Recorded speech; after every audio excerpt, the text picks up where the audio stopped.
هره ورځ شل سګرت څکول سګرت څکوونکي ته څه پیښوي؟ سلام، وخت مو بخیر. د پښتو پلس چینل ته ښه راغلاست.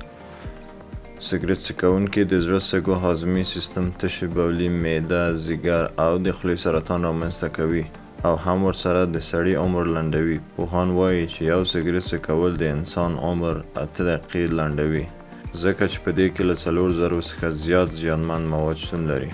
د روغتیا نړیوال سازمان وایي چې نړۍ کې هر کال د سګرتو او نورو نشهیي موادو په استعمال سره له 5 میلیونه زیات کسان خپل ژوند له لاسه ورکوي. په دې کې شته مواد د بدن هرې برخې ته زیان رسوي. ویل کېږي چې یو سګرت څکول د انسان عمر 8 دقیقې کموي.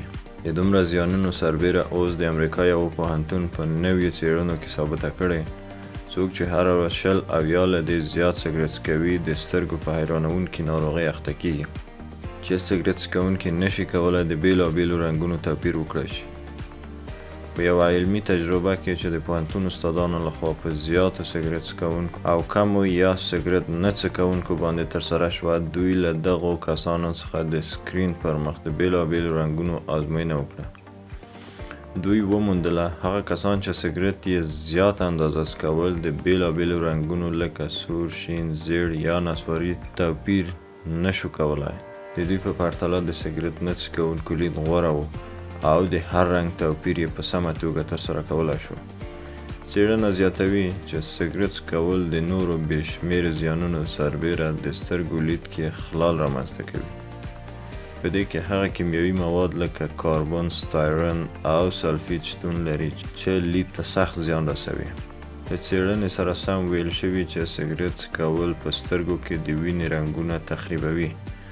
دغه کار په لید کې د رنګونو معلومول ماده له منځه وړي او هم د ماکولر ډیجنریشن رامنځته کوي چې د سترګو لید له منځه تللو لامل کیږي.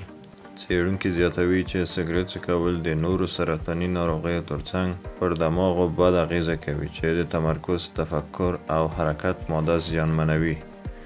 سربیره پر دې دا د مغزو هغه برخې چې د سترګو لید غوره ساتي هم اغیزمنه کوي. مننه کوم چې تر دې د موږ سره یو ځای واست. که غواړئ نورې ښې معلوماتي ویډیوګانې زموږ له چینل څخه وګورئ نو پښتو پلس چینل سبسکرایب، زنګوله بټن ووهئ او خپلو دوستانو سره یې هم شریک کړئ. مننه کوم، ښه وخت ولرئ.